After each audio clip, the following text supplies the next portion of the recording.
Okay,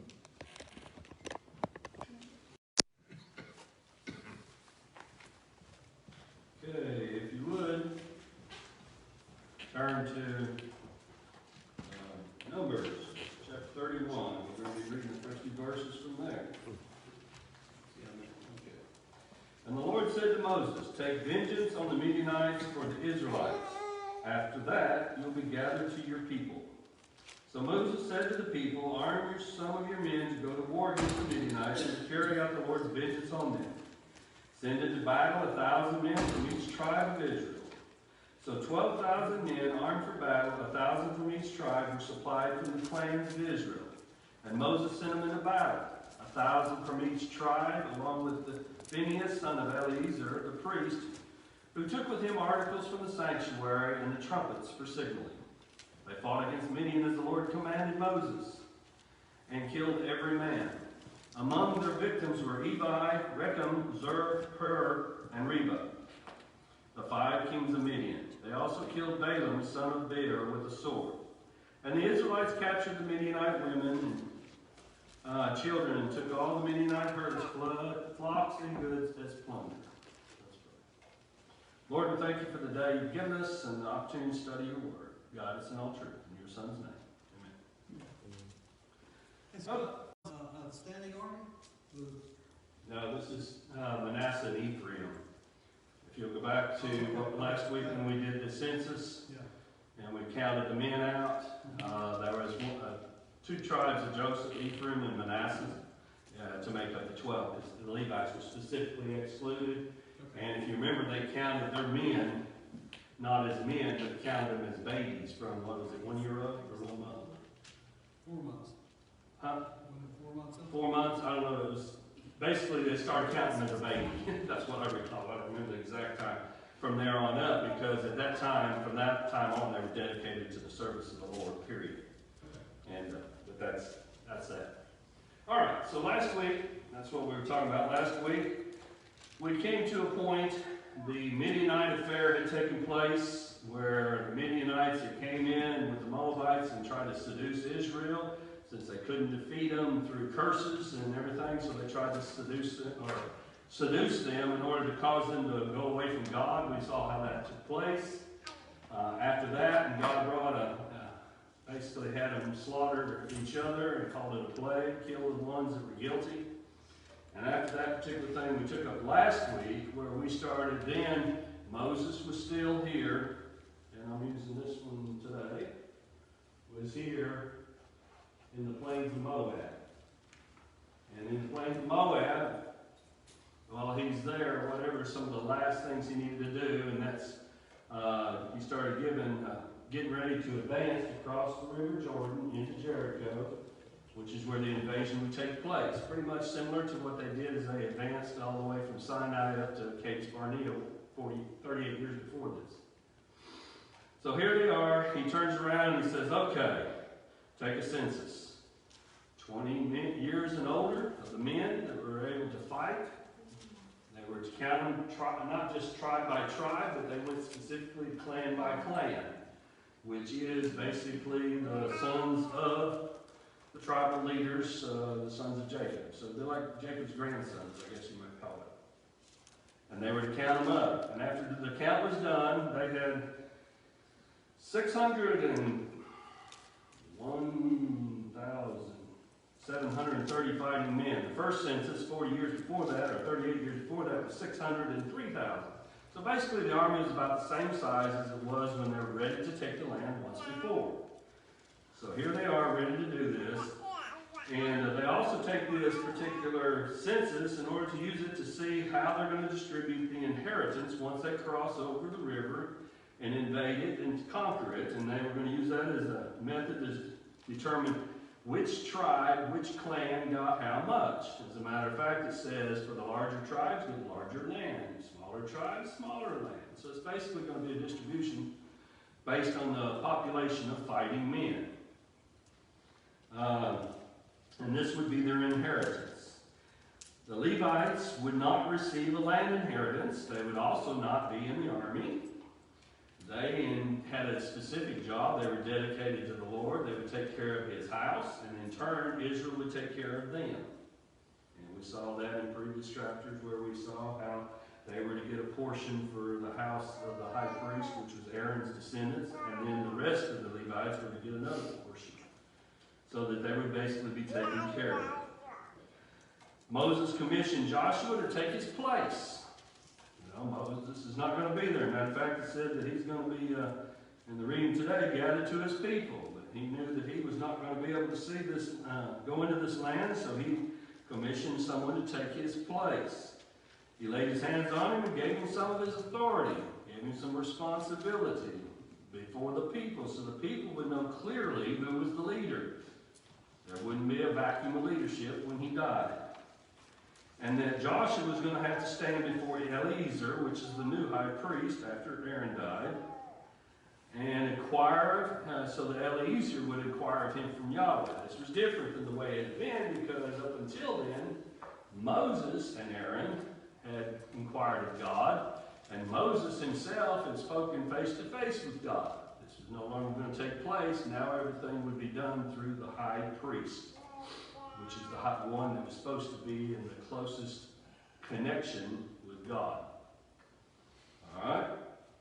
So then they go on, and we went through several chapters where they talked about different types of worship and explained to them, here we are, right here, getting ready to go in, what proper worship was all about. It was to be an aroma that was pleasing to who?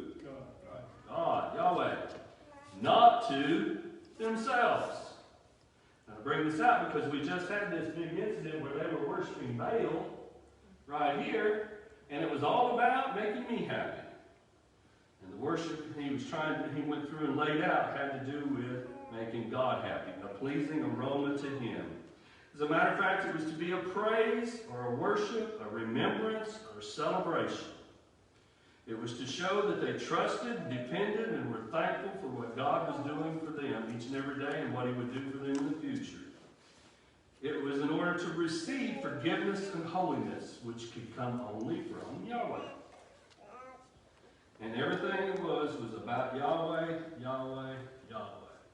It was not about the community of the Israelites. It was not about the individual. It was about Yahweh. And then the last thing we looked at is they made sure that they understood that when they made a vow before Yahweh, it must be kept. If a man made it, it had to be kept. If a woman made it, there was a way, it had to be confirmed by a man, by either outright confirmation or what we would call a pocket veto in our government. Basically, by not saying a word, you basically condone it. Okay, so silence meant condone. And so all vows were kept. We go on from there and starting in verse 31, the Lord said to Moses, take vengeance on the Midianites for the Israelites. After that, you'll be gathered to your people. See, it's the end of Moses' reign, and now he's to a point, he's got some business to take care of. And so now they put together an army. Who would be in the army and everything? And so now he says, okay, now those Midianites that caused you to go after and worship Baal, we're going to take care of them today. And so he tells them to do that. He says, to arm some of your men to go to war against Midian. Now, when he did that, he told them to get how many men? 1,000 from each tribe. 1,000 from each tribe. It wasn't the whole 601,000. That's an invasion force. Basically, it was 1,000. So what he basically was doing here, and we'll read later when they start digging up the plunder, he starts talking about the commanders over hundreds, commanders over these different groups and different people that were in charge. What he was doing, well, we'll talk about that later. Let's stick with the Midianites. So here he says, arm them together, send them into battle from each tribe. In addition to the army, he said to send somebody else. Who was that? High priest. The high priest's son. Phineas, yeah. It's Phineas. Okay? Anybody remember anything about Phineas? It's the one that Didn't he have a certain fervor for God? Yeah, he's the one who spirit someone. Run the spear right through the man, the Midianite man. The Israelite man and the Midianite woman that were defiling right in his own tent, right in the middle of the camp. And And so God sends him with him, and he tells him to take something with him. What does he take with him? Some of the holy articles. Some of the holy articles. We don't know which ones. But to take some of those things. We'll see later on as we study the invasion in Joshua. We previously studied that. We also studied some things in Joshua and Kings. We'll look next semester, quarter, we're going to look at some things with David, I think. But when we did that, we find that the Ark of the Covenant and certain things, holy things, were taken, and sometimes they were taken to go as articles of war to give them good luck. In this case, God said, take some of these things with you in order to show that he was with them. Not the whole Ark of the Covenant, not the whole tabernacle, not everything, just like he wasn't taking the whole army. Just take a few things. And then also take with you something else. What was it? Signaling trumpets. Charge! The trumpets. See, if you remember when we studied back earlier, the trumpets were designated, had several different signals. You know, one was for charge, one was for gathering, and there were several different things.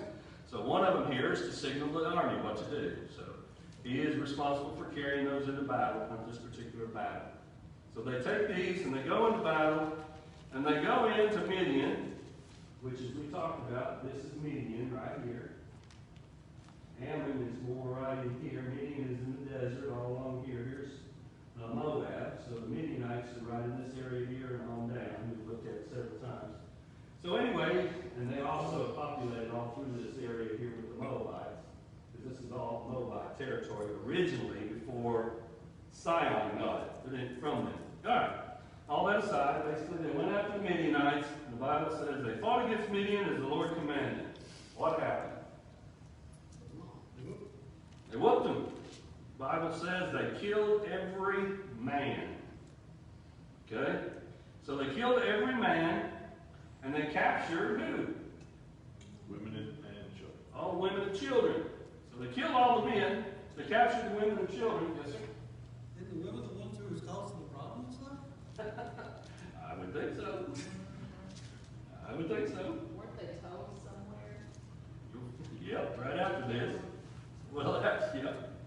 All right, yeah, they should have known better. But anyway, they captured the women and children. They took all the herds, flocks, and goods as what? Plunder. Plunder, or their spoils of war, their plunder. And they burned all the towns, and not just the towns, but most of these people didn't have a town, because they were in the desert. They were really more mobile. They were mostly living in tents. So they burned the camps. They burned everything they had, where they lived, whatever. Gone. Israel didn't want it anyway. They wasn't going to live there. God didn't. He wanted it totally destroyed. So they burned them all, did all that, and came back into camp, bringing all their plunder and all their captives. How did Moses feel about that? Why did you bring them? He was angry. Yep. He was angry when he saw the captives. Have you allowed all the women to live? John, there he is, right there. He says, what? Are you, just like John automatically thought, are you crazy? You know, you might have spared the men, you might have spared the kids, but the women? That would have been target number one, you know. So here he is upset about it. And he says, have you allowed all the women to live? Because they were the ones that had turned the Israelites away from Yahweh and got them into trouble. Just like Balaam had told them to do. And we see that Balaam was killed in this action as well. As John pointed out, he hung around to see what would happen after he gave them some advice. So one place it said, we read that he went back home, but apparently he came back to see, give them some more advice because he still wanted that money. And said, well, here's what you can do. And it worked. And so now God takes vengeance not on the Midianites, but he also does on Balaam. All right, so Moses was upset at him and says, they're the ones that turned away. So he gives them a command. He says, kill all the boys and every woman that has slept with a man. So the only ones that were to be left were the girls, the young girls that had not been with a man at that time. They were allowed to live. And they were to be kept as slaves or servants. Okay? So they did all that. Then he says, that everyone that has gone into battle and killed someone, or did it in this particular instance, because he had them do it there, or has been in contact with the body, had to be purified. Remember how we read through that purification rite? And how they went through with the red heifer and all that. We didn't really get into a lot of detail, but basically they make a special water that is a purification water, and that purification water, they had to go through this rite that took about 7 days before these Israelites could be back part of the camp. In addition to that, all the captives that were to remain had to go through that same purification rite to be made clean in order to be part of the camp, even as a servant or a slave. Okay? Also went on and said, okay, all the plunder that you got had to be purified. So if it could withstand fire, what did they have to do to it? Burn it. Ever heard of trial fire? Actually got a different meaning later on. But the idea being that if you had an object that could be burned, like gold or silver or bronze or something like that, it had to be burned. And that would purify it. And after it was purified, it was all right. If it would be burned up in a fire, then it had to go, like leather or something like that, it had to be purified through the purification right through the special water. Okay? But basically, you had a battle, there's been a lot of death, come in contact with a lot of stuff. In order to be part of this camp again, everything had to be purified. Remember, as we studied through Numbers, one of the key things they emphasized is God, His holiness, holiness of His camp. Why did that do that? The holiness of His camp and everything. So everything about it was about being holy, pure. So He has to go through that. And then He goes on in the last half of the chapter and says, all right, divide the spoils. Has anybody read ahead? How did He divide the spoils? Anybody know? Based on the size of the claims, or Actually, no. First of all, He took all the spoils, whatever it was, cattle, herds, money, possessions, whatever it is, captives, divided it in half. Half went to the 12,000 men who did the fighting. The other half went to the community, or the Israelites. So it split in half between those two different groups. So half went one way, half went to the fighters, and half went to everybody else. Now, in addition to that, God had already told them that they were to give the first fruits to who? To Him. To Him, which in turn would go on to the ones that He had ordained to be His set aside holy for His use, to serve Him, which is the Levites. And so He says, all right, from those who fought, the 12,000 in that half, you need to give a portion of that as a tribute to the house of Aaron, which is the high priest tribe, which in this case, Eliezer was in charge of that. So you had to give to Eliezer a portion of that. When he does that, he tells them, it's right here in verse... It was a process. There's a process. Verse 28. But he tells them clearly in verse 28 how much. One of every 500. You got 500 cows. One of them goes to as a tribute to God to be given to Eliezer in his house. Okay? But you have 500 slaves. One of them goes to Eliezer. That's the way it worked. 1 of 5 was a tribute on that. Out of the other half, he said they have to give a tribute to the Lord, but it's different. They're to give 1 of every 50. That's in verse 30. 1 of every 50. And you're supposed to take 1 of those every 50 and give them to not Eliezer or the house of Aaron, but to give them to all the rest of the Levites. So all the community gave their tribute to all of the Levites, whereas the fighting men, the chosen to fight, gave theirs to Eliezer, one of was chosen to be the high priest. Okay? So you see how that was done. It wasn't necessarily the same amount, but it was basically both of them had to give a tribute, a portion of it, to God. And that was the way it was supposed to be. All right? Now, after it's all said and done, it says the officers looked around and they counted their men, and how many had they lost? None. They're all alive. How many were wounded? None. How many disappeared? None.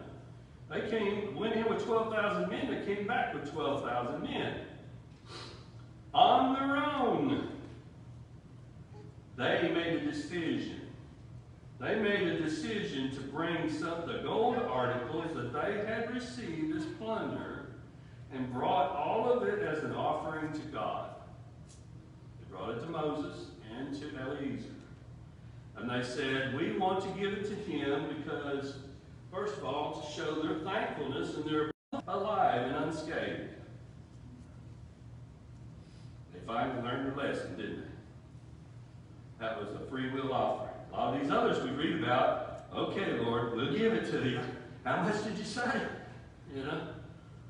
But here, this one was done from their officers, from their men, the fighting men, the officers of the men gave it to God as an offering. And an offering was 16,750 shekels. Shekels, all right, which is about 420 pounds. It's a lot of weight in gold. A lot of gold. It'd be worth a lot today. Of course, they couldn't get that much for it back then, but they could buy a lot of bread with it or whatever. So all this, and it was put into the treasury or the tent of meeting or whatever, because Moses had accepted it and put it in there. Now, what I started to get to a minute ago is we started with 12 tribes, 12,000 men, their officers and their officers underneath them, and the groups and everything, had gone in,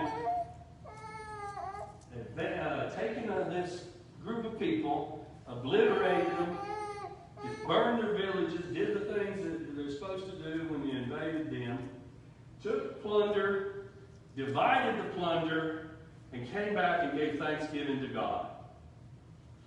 This was in essence a trial run of what was about to happen with 601,000 people. So the best of the best were right here in this 12,000. I'm pretty sure that's the whole idea of it, because they start talking about officers and officers of officers and the different groups and stuff. The idea was they would do this with 12,000 men. They would come and obliterate a people, and we are about to cross into Canaan with 600,000 people, and what are we going to be required to do? Share. Exactly the same thing. Destroy them completely. Take the plunder. Honor God. And let God win the battle with no losses. All these things is exactly what the plan was for the land of Canaan. So they basically had themselves a trial run with some of the key people that were going to be involved in it. And at the same time, God obliterated the people that had tried to destroy Israel before they could get into the land. Okay? Anything about that before we move on? Okay? The next thing that happens is found in the next chapter, chapter 32. And here we start talking about the Transjordan land. You know where that's where that is? This area right here. The land across the Jordan. If this is where they're talking about, anything over here would be across. The Transjordan land. Here we find that the tribes of Reuben and Gad looked at this land and thought, wow, this is pretty good land.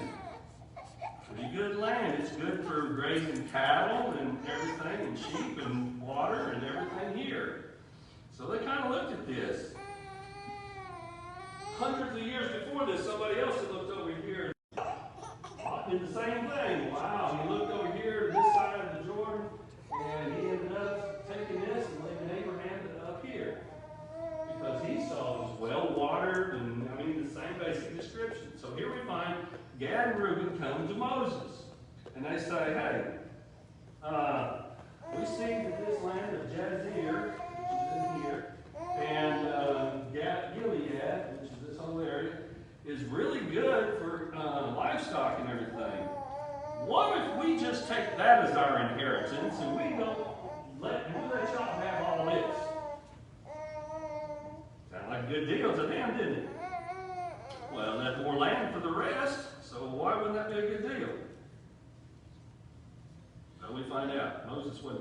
Go ahead.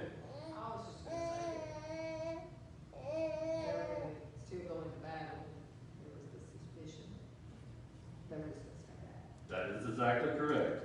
Moses says, should your countrymen go to war? Well, you sit over here in nice and comfort because we've already defeated them and taken this, so you should stay here while this takes place. And he goes on to say that this would be a tremendous discouragement to the other 10 tribes. And he goes on to equate it and say how bad the discouragement would be is it would be no different than the situation when your fathers at Kadesh Barnea got the message out here and they decided we're not going to go into the land. That's the kind of discouragement, but it'd be even worse than that. That's the way Moses equated the decision for them to stay back would be. A greater discouragement than those who stopped them from going into the land. And the end result will not be that you would wander, and he goes on and describes that whole series of events and how they were to wander in the wilderness, and that's the time that the word wander, this book, chapter is where another time that the word wander comes up, and in this particular time, the translation for the word wander means be a fugitive, or to stagger. To be a fugitive in the wilderness. So he said, so at that time, your forefathers were a fugitive in the wilderness, of which you were a part of that. And now, what you're going to do is going to be even worse, because at this time, God wouldn't let you be a fugitive in the wilderness for 40 years. Instead, God's going to abandon you to this desert out here and just walk away. It pretty much jumps right on them because of what they're trying to do. So we find in the next few verses that they regroup. They come back again with a counter proposal, another idea. And they came back and says, okay, what if we arm ourselves and we go fight this land of Canaan? Let's go ahead and fortify these areas so our women and children and everybody can stay home. But we will go with the army and we will fight over here with you, Israel, until such time as they have received their inheritance. We won't go back until that takes place. What if we agree to do that? Moses thinks about it. He probably talks to God, says what he wants, and basically comes back and says, okay, but if you do not, he goes through some repercussions that will be there on them. Basically, that wouldn't be good because they won't get to live here because God's going to see to it. And so he says, if you'll do that, then God will give this to you as your inheritance. Not just a piece of land, but become part of the inheritance. And so we find then that as an inheritance, he gives Reuben this area right here, which is the northern part of Moab, which is right all the way up here to this river. This section here was by King Sihon. You remember when they defeated him first, of the Amorites. And this area right here was kingdom of Og. So he says, we're going to divide this up. Reuben, here's yours. Gad's here. And we're also going to put half tribe of Manasseh over there. So he divides Manasseh on both sides of the river at that time. Okay? So that's how he divides up the Transjordan. Now that still leaves 9.5 tribes and an inheritance. All right. Questions? Comments? Scott, Yeah. one question in verse 17. Yes. It says that the women and children will live in fortified cities for protection from the inhabitants of the land. Mm-hmm. Who was left? Not many, but you still had Ammon out here, Okay. and you still had Aram up here, which is Syria. These would be them. And of course, you still had Canaanites and all different kinds of groups over here that would cross the river and come over there or whatever. So basically raiders. Yeah, Okay. raiders. And it would be a way for them to protect themselves with some kind of fortifications, not something to go out and advance and fight a war, but if somebody came to try to steal their cattle or whatever, or take them as captives, they would have some kind of protection. Because there would be no men left. All the fighting men, 20 and older, had to cross the river. That was the deal. But there's another side of this, which is I'm glad you brought that out, because what else does that say? They trusted God. Trusted God. They had to trust God to be able to make that decision that He would take care of them behind them. If they had to come over here and do what He asked, they had to trust that He would take care of their people behind them. And I'm sure, based on what God's providence and what He's promised to these people, you do what I ask you to do, and what's God going to do? Give you everything that you need. Take care of you, fight for you, do all those things. So I am confident that there was nothing happened to these folks over here, because they did what God said. And we'll see that, well, we saw that when we studied Joshua. They all went across. All right, so we see this. We get to the end of chapter 22. Chapter 33 begins the rest of the book. We're going to talk more about it next week. But basically, starting in chapter 3 is kind of a recap of everything that's taken place right up to that takes place. It's kind of like, let's see, I put in here, well, 33 is a recap, but what do I call it? It's kind of like, okay, we're ready to go in, we've got an army, we're at the border, we've defeated the people, we've got it set up, we've counted out our men, we've got our weapons, it's just like, we're all here now. A little bit of last minute housekeeping, because Moses, what's going to happen to Moses? He's going to die. It's time for Joshua to take over and lead the invasion. So Moses is trying to do some last minute housekeeping, is the way I think I put it on my notes for next week. So here he is doing that.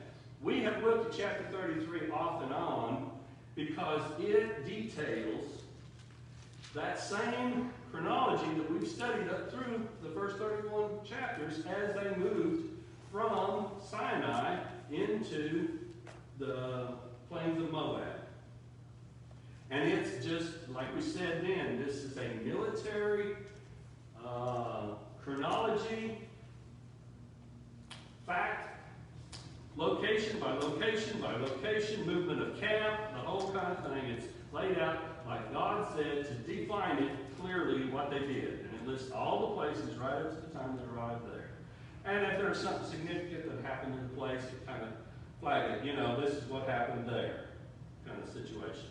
So that's what chapter 33 basically goes on to talk about. Stages of the journey. When I was working, we call that, or things like that, an after-action review. Okay. Well, that's a good way to put it, actually, because that's basically what it is. It's an after-action review, and he's going through how they got there, and then the very next thing he's going to do, he's going to talk about the boundaries of Canaan. All right? Review. We got to here, and here's your inheritance, because that's what it's all about. From the day they left Egypt, 40 years before that, it's been about going to Canaan to get an inheritance that God had promised them. Actually, promised Abraham way back when. And so here they are, up to there, and gone through those steps. And then the next thing he's going to do is detail out how this land is broken up. All right? Anything else? All right, next week we're going to take a look at the division of the land. I also want to look at, one other thing. You can look at chapter 30, what we studied through 32, compare it to chapter 33, and you can also, if you want to do some light study, go back to Deuteronomy chapters 1 through 3. Chapters 1 through 3, when Moses is down here writing Deuteronomy to these people, when he goes through it, chapters 1 through 3 is a three-chapter synopsis of the events from Egypt to there. So you got it listed in 3 different places. The one was the more detailed, which is from the book of Numbers to the book of Wandering. You also have a step-by-step chronology in chapter 33 of camps that they stayed at. And then in Deuteronomy 1 through 3, we have a good 3-chapter synopsis of this whole thing. Okay? All right. So we'll look at those things, how the land was divided up. We'll also look at the land and where it came from Because there's a lot of players, and we've touched on these different people that were related to somebody, related to somebody, related to somebody, and how all this takes place to bring them to where they are. All right.